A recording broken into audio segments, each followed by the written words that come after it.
জাতীয় ক্রীড়া পরিষদের মনোনয়নে বিসিবি পরিচালক হওয়ার প্রস্তাব পেয়েছেন আমিনুল ইসলাম বুলবুল।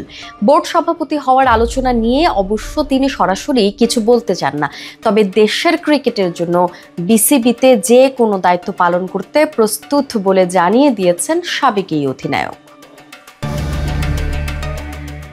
জানা গেছে, আরও বেশ কিছুদিন আগে থেকেই সরকারের পক্ষ থেকে তৎপরতা শুরু হয় বাংলাদেশ ক্রিকেট বোর্ডের শীর্ষ পদে পরিবর্তন আনার বিষয়ে।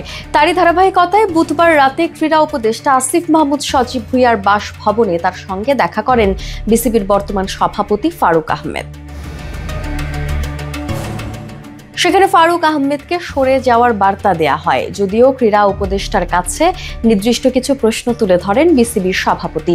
জানা গেছে, সেসব প্রশ্নের জবাব দেননি ক্রীড়া উপদেষ্টা। এরই পরিপ্রেক্ষিতে পদত্যাগের বিষয়ে চিন্তা ভাবনা করতে দু-এক দিন সময় চেয়ে নিয়েছেন ফারুক আহমেদ। তখনই জানা গেছে, সরকার আমিনুল ইসলাম বুলবুলকে অন্তর্বর্তীকালীন দায়িত্ব দিতে চাচ্ছে। আবার কয়েকদিন আগে আমিনুল ইসলাম বুলবুল দেশে আসায় এই গুঞ্জনের ডালপালা বেশ ছড়াতে থাকে। দেশের প্রতিষ্ঠিত একটি গণমাধ্যমকে আজ দুপুরের আগেই আমিনুল ইসলাম বুলবুল বলে দিয়েছেন তিনি দায়িত্ব নিতে প্রস্তুত। বুলবুল বলেছেন, আমাকে বিসিবি সভাপতির দায়িত্ব নিতে এখনো বলা হয়নি। ক্রীড়া উপদেষ্টার সঙ্গে বোর্ড সভাপতির সঙ্গে গতকালের সভায়ও আমি ছিলাম না, তবে 10-15 দিন আগে আমার সঙ্গে উপদেষ্টার পক্ষ থেকে যোগাযোগ করা হয়। তারা আমাকে কোনো একটা ভূমিকায় কিছু সময়ের জন্য বাংলাদেশের ক্রিকেটে চাচ্ছেন, আমিও তাতে রাজি হয়েছি।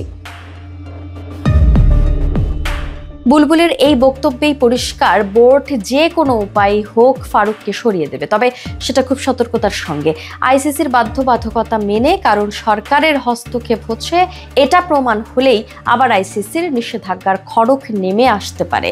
ফারুককে সরিয়ে আমিনুল ইসলামকে এই বিসিবি সভাপতি করা হচ্ছে, এটা এখন নিশ্চিত।